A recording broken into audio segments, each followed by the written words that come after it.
Welcome back to this FE12 H4 Reverse Recruitment LTC. Today we tackle the challenging Prologue 8.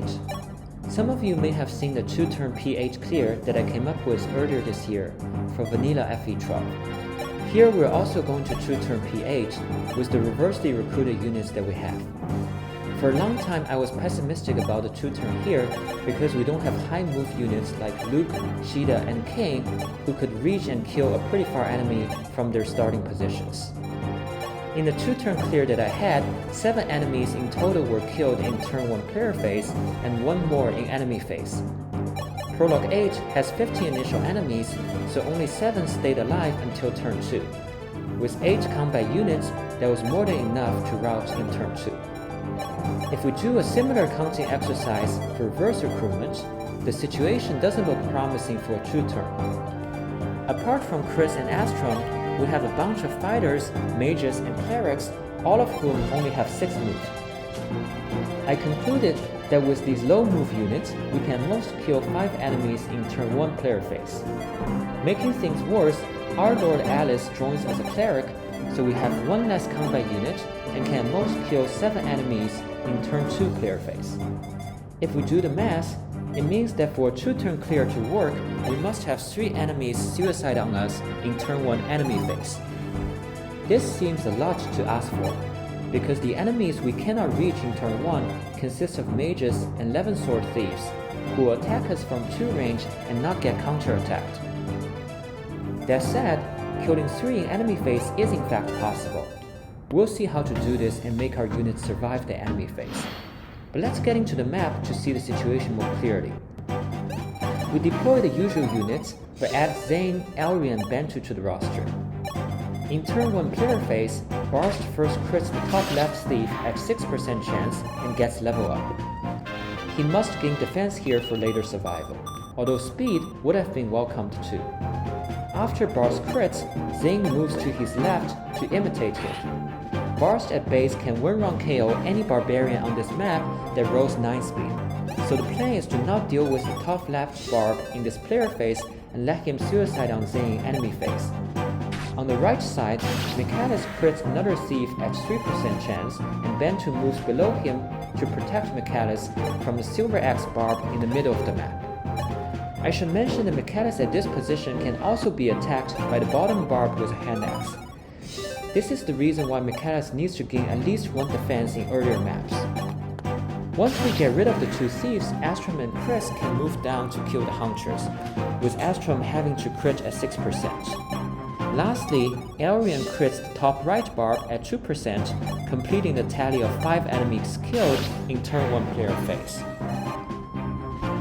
Oh, I forgot to say something very important. Before Chris moves down, he receives Barrier by Alice, which increases his resistance by 7. This is extremely valuable because Chris will face a mage as well as 11 thief in enemy phase. By equipping Lance, Chris further reduces damage taken from thieves by 3, making him very tanky. Now let's take a look at the situation before the enemy phase. We'll be able to survive the remaining 10 enemies and kill 3 of them thanks to their particular movement order.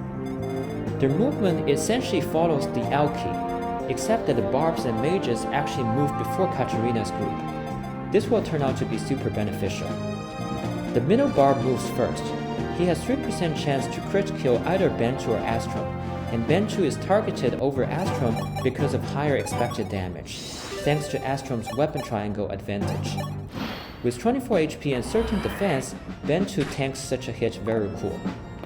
Astram is still in a bad situation though, because he could still be attacked by the remaining 2 barbs, plus the right mage and the right 11 thief down below. But 2 things work in his favor. First, a pillar prevents the left barb from attacking Astram from above.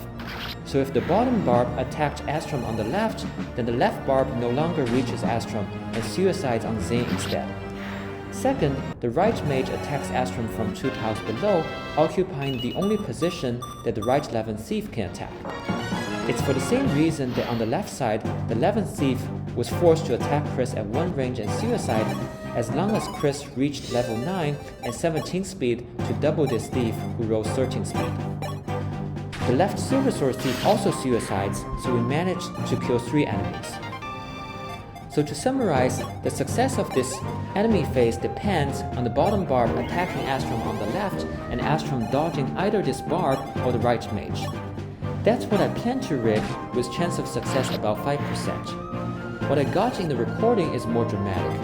Bantu missed his hit against the middle barb, which is bad news because now in turn 2, Bars had to crit to finish that barb, who happens to roll 10 speed.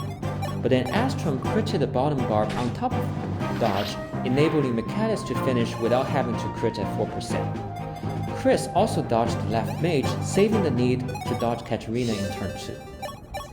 In turn 2, Bantu shines again by critting the right 11th thief at 4% chance, after Astram kills the mage with a dodge of 2%. As I told you guys, Bantu and Astram will prove their worth in this run. After that, Elrian crits the last thief at 2%, and Zane barely reaches and dodge kills the left mage at 4%.